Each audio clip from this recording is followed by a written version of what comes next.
that Ireland has to offer. We're joined by Travel Zoo senior editor Gabe Saglie with more on this trip to Dublin. Whoa!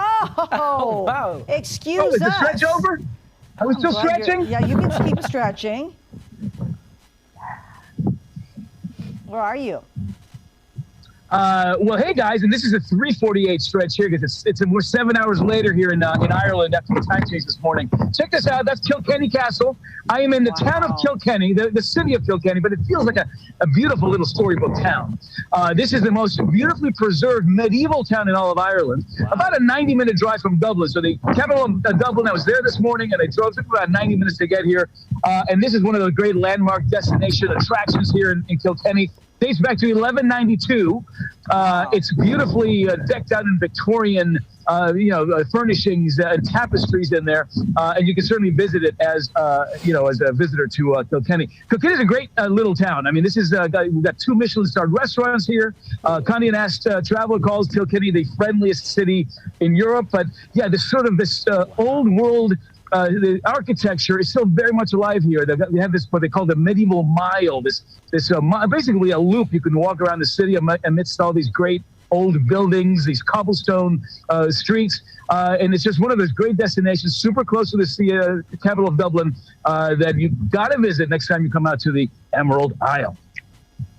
I love it. Yeah, I love it. Great. I mean, when people want to travel, out to the Europe area, I mean, how expensive is it or not? Well, I've got to say, you get a major bang for the buck when you're talking about Ireland. First of all, they've dropped all their restrictions. Okay, so when I was here in October for Halloween, you had to kind of show your CDC card if you wanted to go to a pub. You had to fill out these forms before you came out here. Now there's no COVID test requirements, no quarantine requirements. You don't have to fill out any forms. It's basically, I almost felt like a domestic passenger. I got on my flight and got out here. And we're starting to see more flights now, guys. So for example, Aer Lingus, which is the national airline of Ireland, just announced it's restarting its SFO to Dublin route. It's SFO to Shannon, which is on the West Coast. United Airlines got me out here. So you're seeing more flights. In fact, by summer, we're going to be at 88%. Of the number of flights we were seeing pre-pandemic. So slowly but surely, we're getting back to where we were pre-COVID.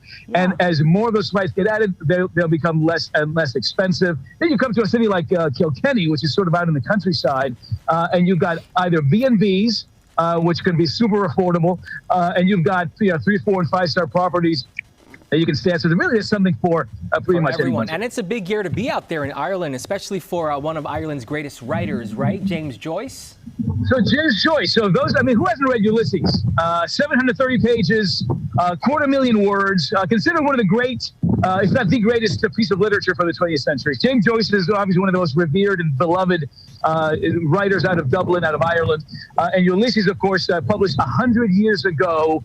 And that celebration is being felt all over the country. I visited Sweeney's, by the way, which is one of the places that's mentioned in Ulysses that's still open. You can still visit. Used to be a sort of a chemist's place. Now you can go in. You can buy that famous lemon soap that's referred to, referenced there in Ulysses.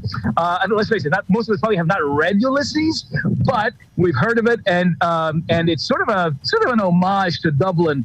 And so there's certainly that 100 years since it was published being embraced across the city and across the country as well. Very Fantastic. nice. What a beautiful How long are you going to be there? Well, so I got in yesterday. St. Patrick's Day is around the corner. St. Patrick's Day was on hiatus since 2020. It was one of the early sort of casualties of COVID because right before March 17th of 2020, everything got shut down. So this is the first time in 3 years now that the country will be celebrating its patron saint on March 17th. It's about a 5-day party no matter where. Every Kilkenny's got its own festival and parade here. I'll be back in Dublin for that parade on March 17th. In fact, we're going to be streaming it on the Travel Zoo Facebook page. So yeah, you can feel the buzz in the air. The party's back after 3 years.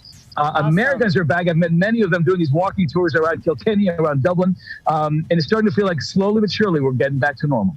All right, very good. Gabe, thanks for taking the time from your trip. Good to see you. Talk to us here in Sacramento all by ourselves. Oh yeah. Go back to stretching now. How come his shot worked so well? Oh, and he was. And Michael Marks goes to Auburn. Oh boy. Auburn. Yeah. So funny. How lucky.